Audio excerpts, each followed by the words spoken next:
नमस्कार दोस्तों, स्वागत है आपका मेरे चैनल राधा की आवाज़ में। आज की कहानी का नाम है माँ जी। चैनल पे नए हैं तो लाइक सब्सक्राइब शेयर ज़रूर करें।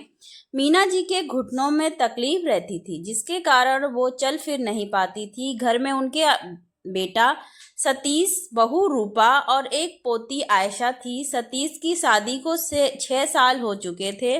पिछले 5 साल तक मीना जी ही पूरा घर संभालती थी। घर का एक एक सामान वो खुद मंगवाती थी। बहू बेटे भी कभी उनके काम में दखल नहीं देते थे। मीना जी पूरे रौब के साथ घर में रहती थी। सतीश और रूपा पर पूरा कंट्रोल रखती थी। कहा जाना है क्या घर में आज बनेगा, घर में कितना राशन आएगा, साथ ही सतीश की सारी सैलरी का हिसाब भी वो अपने पास ही रखती थी। शुरू में रूपा को इससे बड़ी तकलीफ होती थी, लेकिन जब सतीश ने समझाया, माँ की बात का बुरा नहीं माना करो, पापा के टाइम से सारा घर वो ही संभालती आ रही हैं, अब वो अपना सर्वस्व खोना नहीं चाहती, तो हम ऐसे ही चलने देते हैं। धीरे धीरे रूपा भी इसी रंग में रंग गई। अब उसे अपनी सास से कोई प्रॉब्लम नहीं थी। वह किचन का एक काम संभालती थी, उसमें भी मीना जी अपनी पसंद का खाना बनवाती थी। कुछ दिन बाद रूपा अपने आप को फ्री मानने लगी कि सारी जिम्मेदारी तो माँ जी उठा ही रही हैं। लेकिन अभी 1 साल पहले उनकी अचानक तबीयत खराब हो गई। 1 महीने तक बिस्तर पर पड़ी रही। अगला महीना शुरू हुआ तो हर बार की तरह सतीश अपनी सैलरी लेकर माँ के पास गया। मीना जी ने बहू को बुलाकर कहा, अब यह तुम रखो, मुझसे अब कुछ नहीं हो पाएगा। इस घर की बागडोर तुम ही संभालो।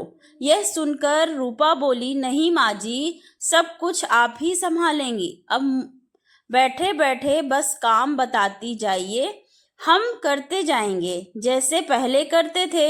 यह सुनकर सतीश को बहुत आश्चर्य हुआ कि कुछ साल पहले तो यह घर की बागडोर संभालने के लिए उससे झगड़ रही थी। अचानक इसे क्या हो गया? मीना जी बोली, नहीं बहू, कल मुझे कुछ हो गया तब भी तो तुम ही संभालोगी। रूपा ने जवाब दिया, नहीं माँ जी, आपको कुछ नहीं होगा, आप ही संभाल रही हैं, आप ही संभालोगी। उस दिन से मीना जी का स्वभाव बदल गया। उन्हें बहू के रूप में बेटी नजर आने लगी।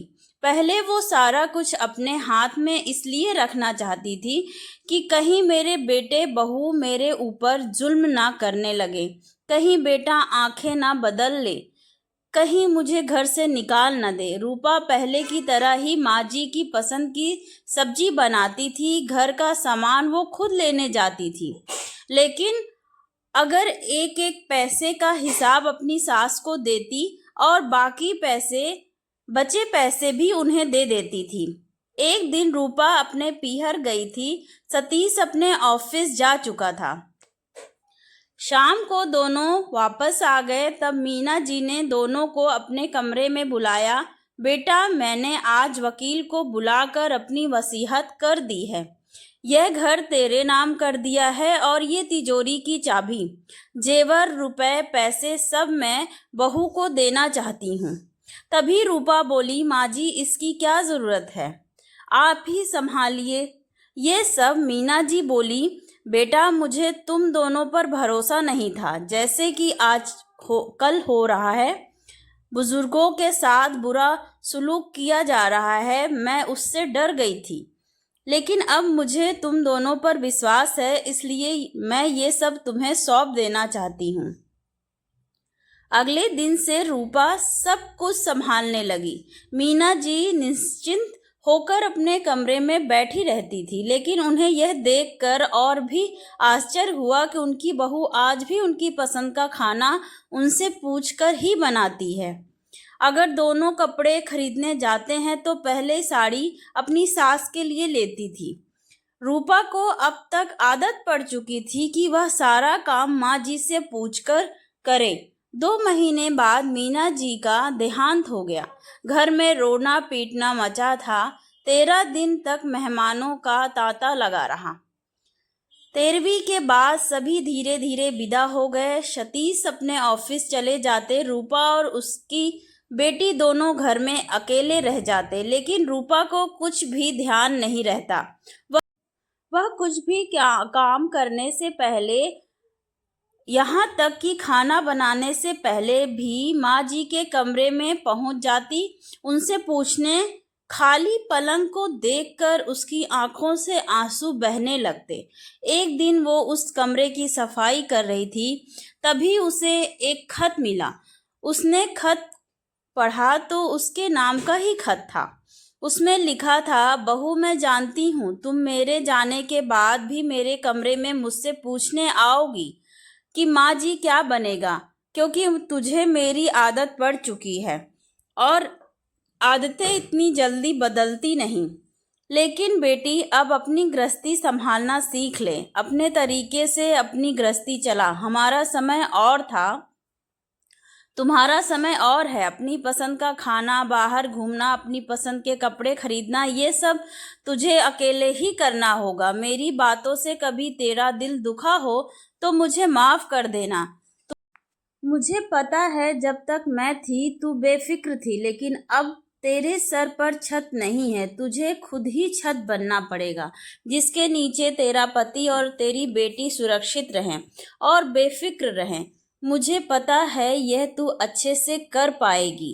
तेरी माँ मीना। खत पढ़कर रूपा बहुत देर तक रोती रही। नहीं माँ जी, मुझसे यह सब नहीं होगा।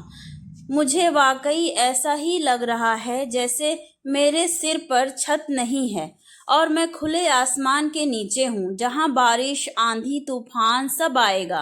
खत को कई बार पढ़ने के बाद रूपा ने उसे सहेज कर रख लिया। कुछ ही दिनों में वह एक माँ की तरह पूरा घर संभालने लगी। जब भी उसे कोई परेशानी होती, वह उस खत को निकाल कर पढ़ती और दृढ़ता से डटकर हर मुश्किल का सामना करती। रूपा को हर समय लगता था कि मीना जी अब भी उसके साथ खड़ी हैं। धन्यवाद दोस्तों। स्टोरी पसंद आई हो तो प्लीज़ लाइक, सब्सक्राइब, शेयर ज़रूर करें। Thank you so much for watching. Take care your parents. Please like ज़रूर करा करें। आपके एक लाइक से हमें स्टोरी लिखने में प्रोत्साहन मिलती है। धन्यवाद।